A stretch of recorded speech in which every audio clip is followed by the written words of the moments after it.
అది వినిన వెంటనే పక్షులన్నీ కూర్చుని ఇలా మాట్లాడుకుంటాయి. అరే, రాజకుమారి చుట్కీ పెళ్లి చేసుకోవడానికి ఎలాంటి షరతులు పెట్టిందో తెలుసా? ఎవరి దగ్గరైతే ఆ 3 లక్షణాలు ఉంటాయో వాళ్లనే పెళ్లి చేసుకుంటుందంట. అవును సోదరా, వింటుంటే అదే తెలుస్తోంది. నాకైతే ఏమనిపిస్తోందంటే రాణి చుట్కీ కుమారిగానే చనిపోతుంది.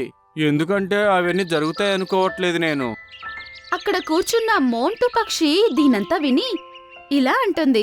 అన్నయ్, ఈ మూడిట్లో నా దగ్గర ఒక్క లక్షణం అయితే ఉంది. నేను చాలా వేగంగా ఎగురుతాను. ఆ విషయం మీకు కూడా తెలుసు కదా. అవునరా, ఈ విషయం అయితే నిజమే. కానీ నీలో ఒక్క లక్షణమే ఉంది. మిగిలిన 2 లక్షణాలకు ఎక్కడికి పోతావు?